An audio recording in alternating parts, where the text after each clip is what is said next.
Hi guys, my name is Chloe Bridges. I am a friend of Dalton and Easton Horn from Woodland Elementary. And today I'm going to be reading Rosalia, the Honduran-American by Christine Osoria. I relate to this book because I'm also Honduran-American. My dad immigrated from Honduras, moved to the US, and I was born here. And in the book, Rosalia, she doesn't have any other classmates who are from Honduras, and she feels like people don't really know about it as a country. And that was something I felt growing up too. So let's dive into it.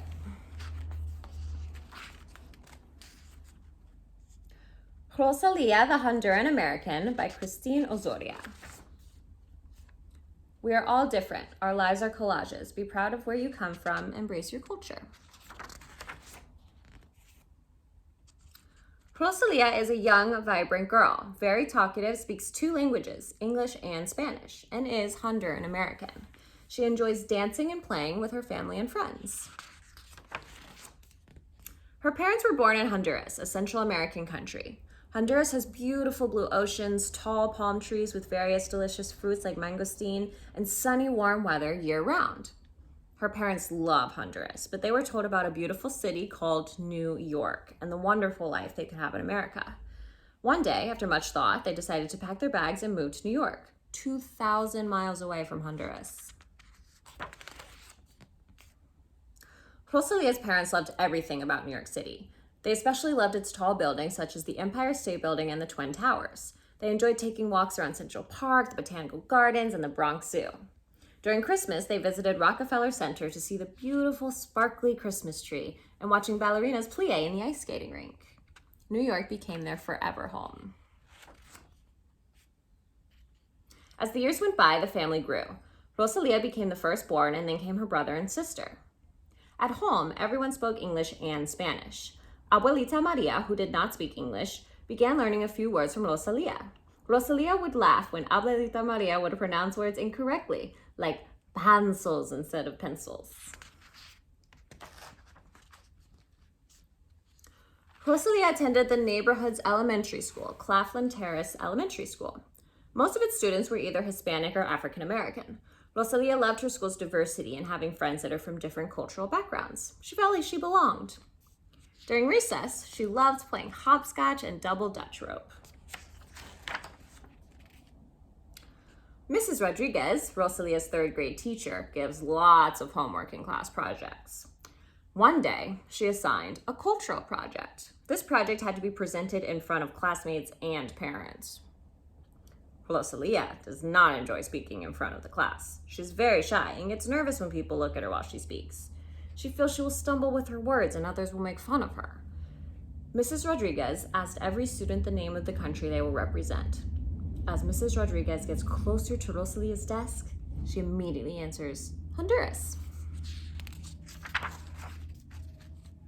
Joel, the boy sitting next to her, says, What is a Honduras? I've never heard of that country.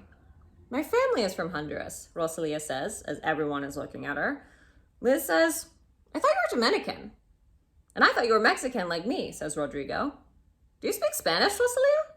Gabriel asked. Rosalia began looking around the classroom, realizing no one has ever heard of her country, Honduras, which is also part of Latin America. It never occurred to Rosalia that people would not know about Honduras.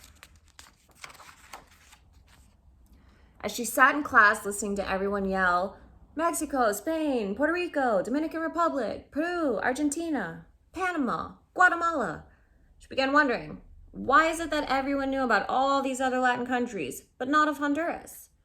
As everyone in class had a partner to work with, Rosalia was the only student doing her cultural project alone.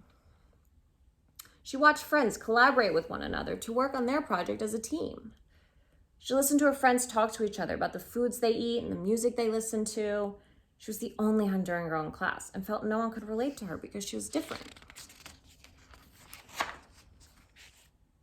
She went home with tears running down her red cheeks and asked her parents, why can't we just be like everyone else? Why can't we be from a country that someone actually knows? Her father had a puzzled look. Rosalia began explaining to her dad about the class project, her class not knowing about Honduras as a country and everyone thinking she's from somewhere else. Mija, are you ashamed to be Hondureña? Her dad asked. No, Papa, but why doesn't anyone know we exist? Her mother heard Rosalia crying and said, Rosalia, I'm going to tell you something.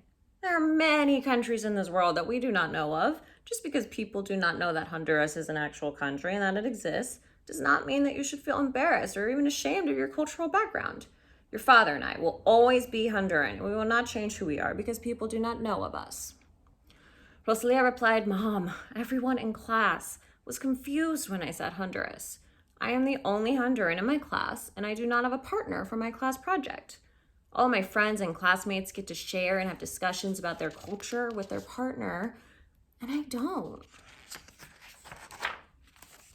Abuelita Maria was in the kitchen making baleadas, listening to Rosalia talk to her parents. Rosalia, ven pa acá, she yelled. Rosalia began walking to the kitchen, and Abuelita Maria instructed Rosalia to roll the dough for the tortillas to make the baleadas. Abuelita, I really don't want to do this right now, Rosalia said.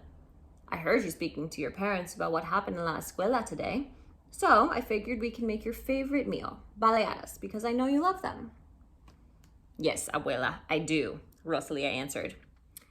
Baleadas is Honduras' main dish and also your favorite. The tortillas, the frijoles, the sour cream, the cheese, this food is part of who we are.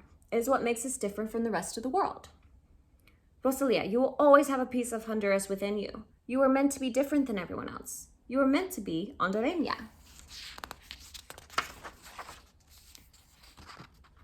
A couple of days passed, and everyone seemed ready and excited to present their country. Friends and family were welcome to watch the presentation. Many students were dressed in their native outfits, music from different countries played in the background, and parents brought food for this big day. Rosalia sat in the back of the class quietly, hoping Mrs. Rodriguez would never call her name. But eventually, Mrs. Rodriguez said, Rosalia, you are next. Please stand in front of the class. Rosalia walks to the front of the class. Her palms become sweaty, her cheeks become red, and she feels her heart beating so fast she wants to run out of the classroom. She turns around, facing the class, and says, My name is Rosalia, and I am Honduran-American. I come from a family that came to the United States many years ago from a country called Honduras.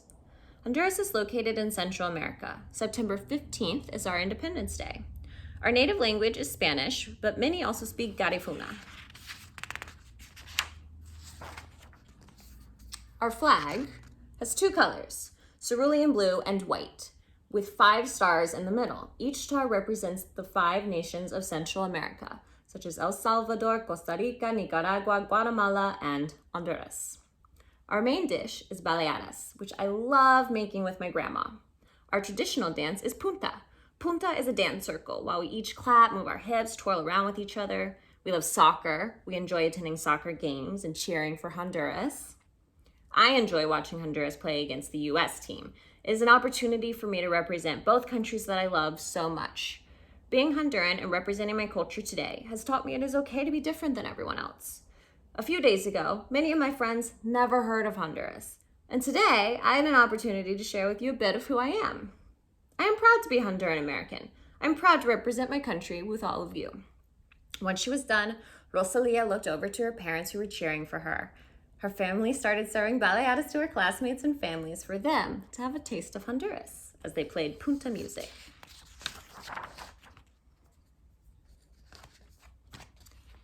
Rosalia, I know it was difficult for you to see everyone share with their friends about their culture, and you had to do this presentation alone. But I want you to know you did an amazing job, and I'm very proud of you. Today, everyone left knowing something they didn't know before. Thank you for sharing about Honduras, said Mrs. Rodriguez. Rosalia turned around, walking towards her parents, and said, I love who I am. I am proud to be Honduran-American. The end.